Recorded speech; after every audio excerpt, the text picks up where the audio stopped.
Have you ever witnessed someone on the verge of committing a colossal error? That's precisely what unfolded this evening when a renowned vocalist noticed a woman seated silently among his spectators.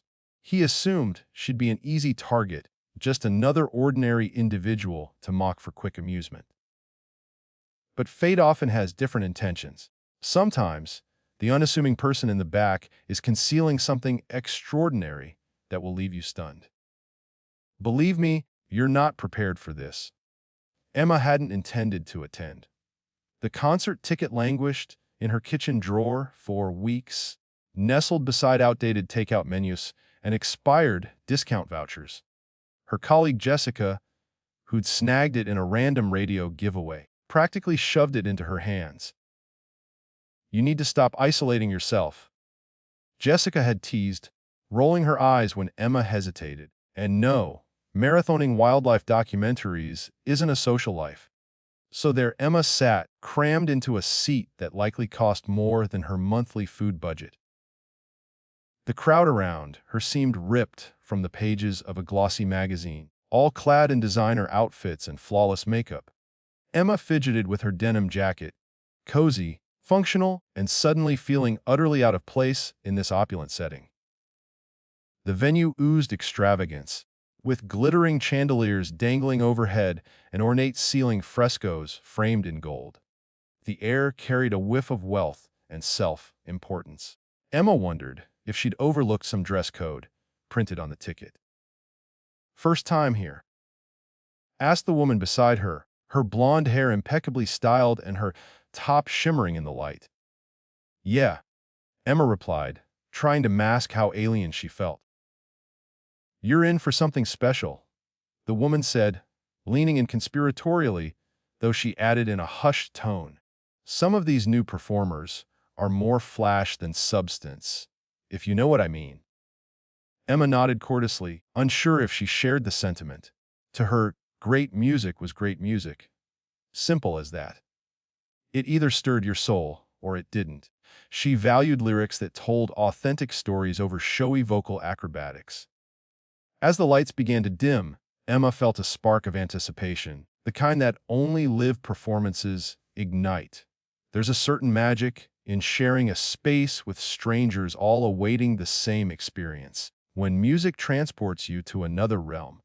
She'd only been to a handful of concerts in her life, a folk festival at 16, filled with raw acoustic melodies that sparked her love for honest music, a classical performance her aunt dragged her to, which turned out to be unexpectedly moving, and a chaotic punk show in college that left her with a pounding headache and no clue what she'd heard. This felt distinct already, excited but not frenzied, like the difference between fine wine and cheap soda. Both get you there, but one's got elegance. Emma leaned back, ready to give this Damon Rivers a chance. She'd caught his songs on the radio. Catchy, solid voice, lyrics that were okay but not profound. His popularity had to come from somewhere. Maybe seeing him live would reveal the hype. The room buzzed with anticipation, with nearby conversations swirling about favorite tracks, past shows, and guesses about tonight's setlist. Despite her skepticism, Emma found herself swept up in the energy. There's something contagious about being surrounded by people passionate about something. Even if she didn't fully get it yet, she glanced at her phone for the time, then tucked it away. Jessica would probably text tomorrow, demanding a full recap. Did you enjoy it? Meet anyone? Remember how to act like a person instead of a recluse? Emma could already imagine the grilling. Maybe this wouldn't be awful. Maybe she'd even have fun. At the very least, she'd have a story for Jessica on Monday, something beyond her usual weekend tales of chores and errands. Little did she know, she was about to steal the spotlight. When Damon Rivers strode onto the stage, Emma instantly grasped why fans went wild over him online. The man was undeniably striking, dark, artfully tousled hair, a tailored navy blazer, and an unshakable confidence that suggested he'd never doubted himself a day in his life. "Good evening, lovely folks," he declared, his voice rich and smooth, filling the space like fine liquor. The audience erupted, and Damon basked in it, as if he were made for this precise moment. He dove into his biggest hit, an upbeat number that got everyone swaying and singing along. Emma had to admit, the guy could sing. Every note was spot on, commanding, technically impeccable. Yet something about it felt hollow to her. It was like watching a slick advertisement rather than feeling real music. Between songs, Damon played the crowd like a seasoned showman. "How's everyone doing tonight?" he called, met with screams. I can't hear you! "How's it going?" Louder cheers followed. That's the spirit! He grinned. "I've performed all over the globe, but there's something truly unique about." He paused, as if searching for the city's name. "Being here with all you wonderful people tonight." Emma caught it. He never named the city. Probably recycled the same line everywhere, swapping in whatever audience was in front of him. As the performance continued, Damon's true colors seeped through his polished veneer. His remarks about the venue sounded complimentary, but carried a subtle bite. He'd single out audience members, commenting on their outfits in a way meant to be playful, but felt more like veiled jabs. "I love having real folks in my crowd," he said during a break, his eyes scanning with a predatory glint. "Not just industry types or critics, but actual people living real lives. It keeps me grounded, reminds me why I fell in love with music." The words were fine, but his tone implied he found these real folks more entertaining than inspiring. Emma squirmed in her seat. Having worked enough retail jobs, she could spot patronizing charm a mile away, and Damon was dripping with it. "In fact," he went on, clearly setting up something, "my best shows happen when I connect with everyday people, when I can tear down the barrier between us and share this incredible moment together." There it was again. "Everyday people," he said. It like her ex used to dismiss her. "Cute little hobbies," as if indulging a child's efforts. The sparkly, topped woman beside Emma was lapping it up, though. "He's so relatable," she murmured. "So real and sincere." Emma held back a retort. Sincere was the last word she'd use for this performance. Everything about Damon felt choreographed. His pauses, his humble brags, all of it. He was talented and magnetic, no question, but genuine.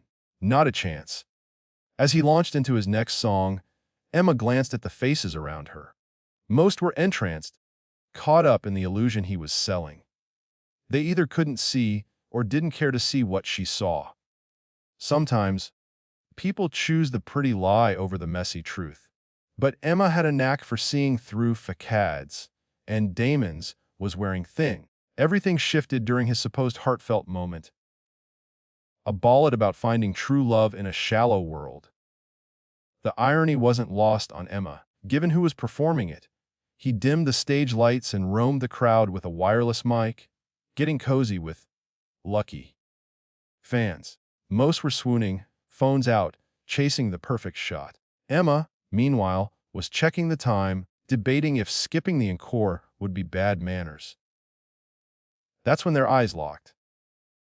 Damon, weaving through the crowd with his rehearsed grin, noticed Emma. She wasn't waving a phone, wasn't reaching out, wasn't even looking impressed. Just mildly bored, like someone enduring a dull meeting. For a man who thrived on worship, her indifference was apparently irresistible. Well, he said, veering toward her. "You look like you're having the night of your life." Emma's cheeks, flushed as nearby heads, turned to see who'd caught the star's eye. "I'm liking the show," she said cautiously, which was true enough, even if liking was generous. Damon's grin sharpened, less warm now. "What's your name, darling?" "Emma," she answered. "Emma," he repeated, as if sampling something underwhelming. "So, Emma, what do you do when you're not gracing concerts in your laid-back weekend style?" The crowd tittered nervously. Emma's face burned, but she kept her voice even. I work in an office. An office? Damon clapped like she'd shared a charming anecdote. How delightfully practical. I bet you've got tons of thoughts on music, right? Probably think those TV talent contests churn out real stars. The condescension was blatant now. Emma saw phones rising, people sensing a spectacle and eager to record it. She was turning into a prop, someone to mock for sport. I think good music is good music, no matter where it's from, she said, steel creeping into her voice. And real talent doesn't need to belittle others to stand out. A few nearby spectators murmured approval, but Damon's eyes glinted with something sharp. He wasn't used to pushback, especially not from someone he'd pegged as an easy mark. "Oh, we've got a thinker here," he declared to the crowd, his tone thick with mock excitement. "Tell you what, Emma, from the office, since you're so clear on what real talent is, why don't you come up and show us how it's done?" The challenge landed like a loaded weapon. Emma's stomach lurched as the playful exchange turned into a public gauntlet. "Come on," Damon pressed, his smile now cutting. "If talent speaks for itself, like you said, here's your moment to let it roar." The crowd buzzed, some urging her on, others waiting for a disaster. Emma felt the weight of countless eyes, could almost hear the viral posts being drafted. Part of her wanted to shrink away, but a stronger part, the part fed up with people like Damon making others feel small, was done staying silent. "You know what?" she said, rising slowly. "Sure, let's do it." Climbing to the stage felt like wading through molasses. Every sound, her footsteps, the crowd's murmurs, her racing pulse, felt amplified. The click of cameras, the hushed chatter, the stare of every eye tracked her. Damon was practically radiant with glee as she reached the stage. "Ladies and gentlemen," he crowed like a ringmaster hyping a stunt. "A round of applause for Emma from the office!" The clapping was tepid, cautious, the kind you hear when people brace for a cringe-worthy moment. Emma's legs trembled as she stepped into the blinding stage lights, the venue fading into a dark abyss. It felt like she was alone in the universe. "So," Damon said, offering the mic with a dramatic flourish. "What's it going to be? Please don't say we're in for some karaoke standards." Emma gripped the mic, surprised by how natural it felt in her hand, how right. "Actually," she said, her voice steady through the speakers, "I've got something different planned." Something stirred in her chest.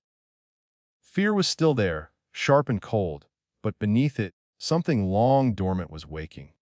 Under those lights, forgotten pieces of herself resurfaced, dreams she'd buried so deep she'd convinced herself they were never real. "This song means a lot to me," she said, gazing into the dark where the audience waited. "It's about holding on to who you are, even when others try to define you." Damon stood to the side, arms crossed, smirking, certain a flop was imminent. The crowd was hushed, not with excitement, but with the awkward tension of expecting embarrassment.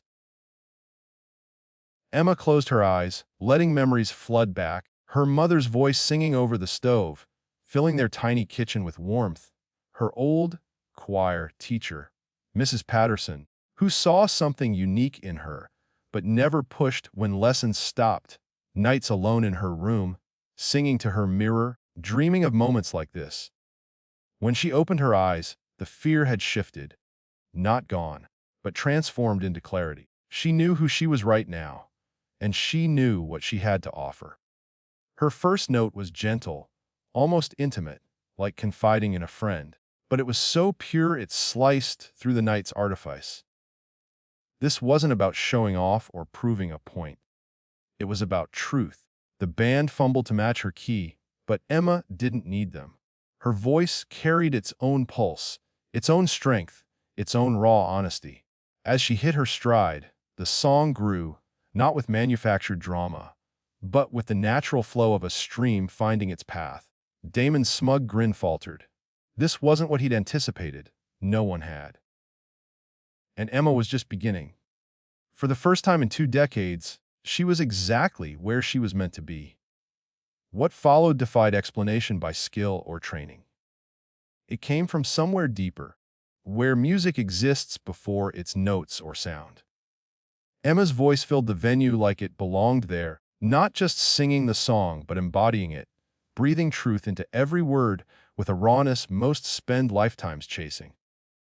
Her voice carried weight, texture, and stories too vast for words alone. It wasn't flawless like Damon's, but it was something far greater, utterly real. The audience shifted instantly. Phones lowered as people forgot to record and simply lived the moment. Whispers faded. Even the venue staff, jaded by countless shows, paused to listen. Damon's transformation was the most striking. His cocky smirk was gone, replaced by a mix of shock and realization. His arms fell limp as he watched Emma dismantle his worldview in real time. Her voice soared, not straining but rising with the ease of someone rediscovering their truth. That plain denim jacket and white tee, which had felt so wrong before, now seemed perfect. Honest, unpretentious, real in a way that made the room's glitz feel hollow. As the song peaked, Emma looked out, seeing faces in the front rows, some tear-streaked, some stunned, others beaming with the joy of witnessing something rare and beautiful. The final notes lingered, as if the venue itself refused to let them fade. The silence that followed was heavy, not empty but charged, like the pause before a storm breaks. Then, a single clap rang out, slow, deliberate, acknowledging something extraordinary. Others joined, the sound swelling until the entire room was on its feet, not out of obligation but because they couldn't hold back. Emma stood, breathless, dazed, like she'd just emerged from a long dream. The applause crashed over her, but its sincerity struck her most, not polite, not forced, but a raw acknowledgement. Damon stepped beside her, a shadow of the man who'd started the night. His bravado was gone, replaced by something like humility. He began, then faltered, at a loss for words for the first time. That was. Emma met his gaze, her expression soft, perhaps pitying. Music isn't about cutting people down, she said quietly, returning the mic. It's about reminding us we're all part of something greater. The applause roared on, but Emma was already descending the stage steps, ready to blend back into the crowd where she felt at home.